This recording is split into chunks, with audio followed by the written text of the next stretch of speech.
Who doesn't like a gift wrapped present complete with a bow in this era of, I don't know, gift bags and gift cards?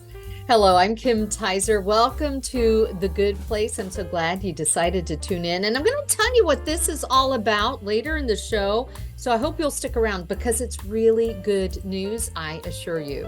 So tell me, have you ever agreed to purchase something through maybe Facebook Marketplace or Craigslist, and the seller that you were to meet was running late and never told you, or maybe didn't even show up at all? Or have you ever had someone at work take credit for your hard work? Or maybe even had someone that you know and love lash out at you to never apologize. These are all instances of lack of integrity. And I don't know if you've experienced that lately, people who just lack integrity, but I seem to be running into that quite a bit. And so that's what we're going to talk about. Before we dive in, we need to know, what is integrity? Well, according to the Cambridge Dictionary, it is the quality of being honest and having strong moral principles that you refuse to change. And C.S. Lewis put it this way, and I think I quoted him last week. I think he just has a lot of good things to say. But he said, integrity is doing the right thing even when no one else is looking. Striving to be a person of integrity is something that we should all be thinking about and striving toward. Even when we're enduring hardships. In my case, for instance, that means I don't get to play the cancer card, as tempting as it is sometimes. As a matter of fact, I ran into someone not too long ago who said, Kim, if I had cancer like you, I'd be milking it for all it's worth. I would be telling the kids every night, Mom's too tired. You're going to have to do the dishes. I'm sorry, Mom's not feeling well. Would you kids do the laundry? And for a split second, I thought, yeah, you're right. Must be a chop, because I didn't think of that. Why haven't I been doing that? And it is tempting to a certain degree. But by the time I got home, I had kind of gotten to my senses and I realized I couldn't ask my kids to do that because it's not true. I mean, I feel well enough to do the dishes and to do the laundry. And as long as I feel well to do something, I want to do it. And to tell them otherwise, well, it would be lying, and that would be a lack of integrity. Years ago, I knew this very strong Christian woman from the church I grew up in. And if someone approached her, which I think this often happened just because of the kind of warm person that she is, but if anyone approached her and shared with her some kind of difficulty they were going through and asked for prayer, she would never promise to pray for anyone. She would never offer to pray for anyone because she was concerned that she wouldn't do it. And if she said she was going to do it, then that meant she needed to do it. And she didn't want to put herself in a position of lying or of just lacking integrity. And how often do we see this on social media where people ask for prayer and then you see like 100 responses of people saying, I'll pray for you, I'm going to pray for you, I'll be praying for you this week, and you kind of wonder how many actually do it. Maybe I'm the only one that wonders that, but at times I've been reluctant to say I'll pray for you. Now what I have started doing is saying, I'm praying for you now. And I only write that if I've prayed just then, or if I stop what I'm doing right then and there, and I pray for that person, because I don't want to be guilty of saying I'm going to do something and then not do it. Now, I want to share this with you from developmental psychologist, Dr. Marilyn Price Mitchell.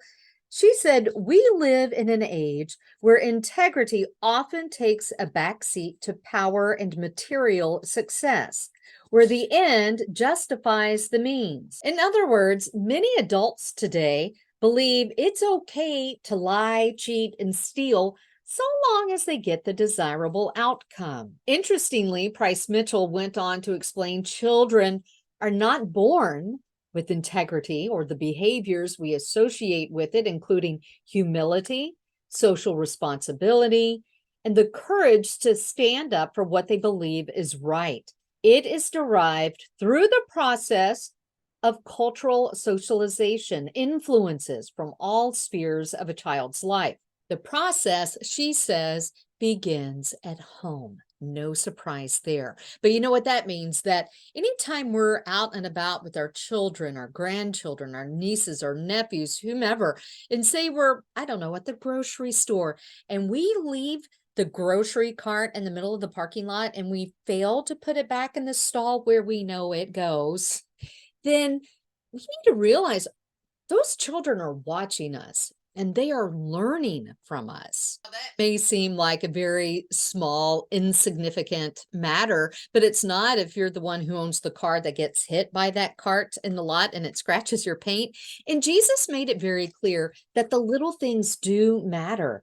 In Luke 16:10, he said, the person who is trustworthy in very small matters is also trustworthy in great ones.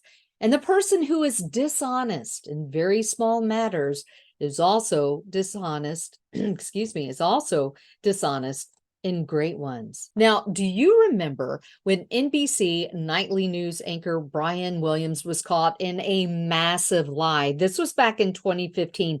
He admitted that his account of surviving a ride along in a military helicopter that got shot down during the Iraq War was completely fabricated, total lie. And of course, many people were shocked, people around the world, when professional cyclist Lance Armstrong was stripped of his 7 Tour de France titles over doping accusations. Now, these are just 2 examples of well-known public figures whose actions tarnished their reputation and disappointed countless friends, families, viewers, athletes. But you know, when a Christian fails others, it does more than disappoint people.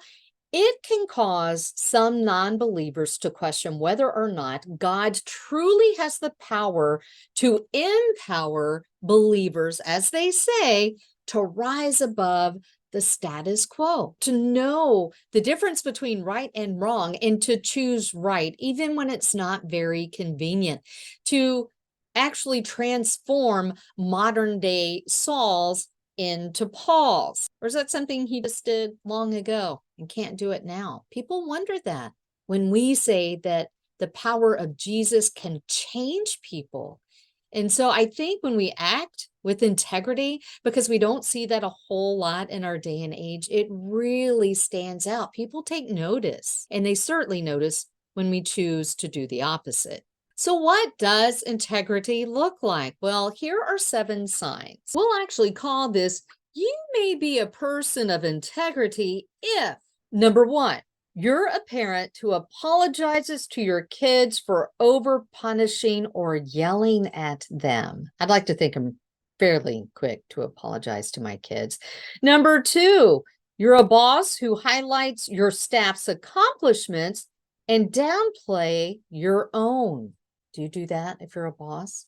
Number 3, you might be a person of integrity if you are romantic partners who boycott name calling or other vicious behaviors. I could work on that. Number 4, drivers are people of integrity if they almost, it says that here, almost never use the horn or drive aggressively. Number 5, people in positions of power apologizing for keeping their captive audience waiting.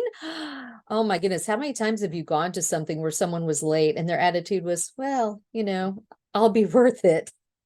No apology whatsoever. Number 6, a person of integrity gives another person the benefit of the doubt when the circumstances are unclear. I actually experienced this recently, and I was so glad that I did not kind of jump at what I thought was kind of happening, because I made an assumption, and it would have gotten probably kind of ugly. So I'm glad I didn't do that. And number 7, people of integrity volunteer.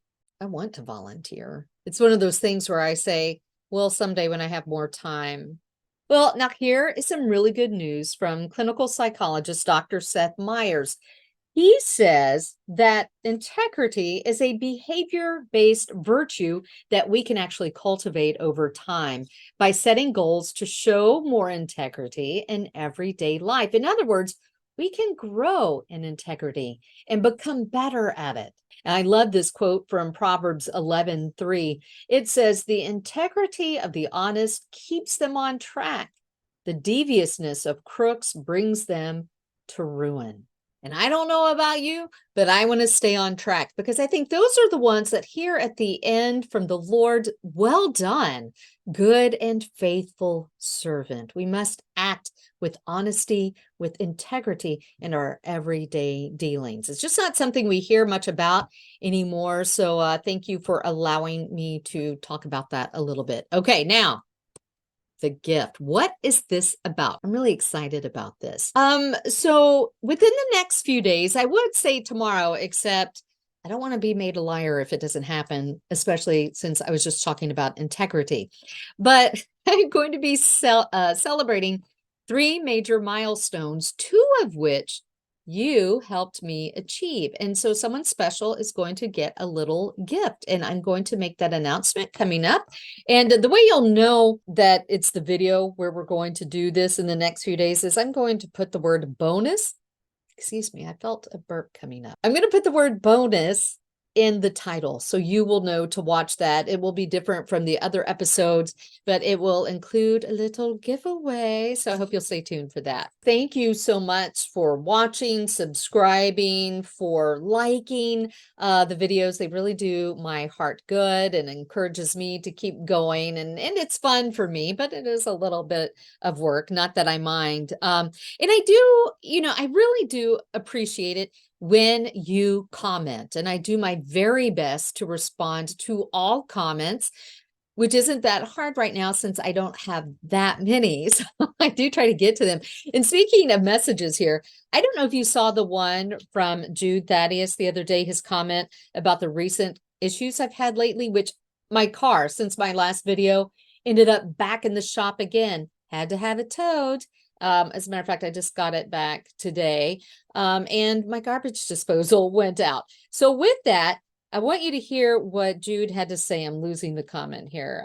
Where is it? And he said, "The reason you are having so many electrical problems is very simple. The evil one fell like lightning from the sky. Since you are now reaching so many people with your new ministry, of course, he's going to come after you." I don't know that I'm reaching that many, but I think there could be something to this. Anyway, thank you, Jude, for that comment. Well, with that, please pray for us and know that I will be praying for you. And don't forget, we may be pressed on every side, but we are not crushed. Perplexed, but not in despair. Persecuted, but not abandoned. Struck down, but not destroyed. Until next time, God bless you and yours. And again, thank you for stopping by The Good Place. Bye-bye.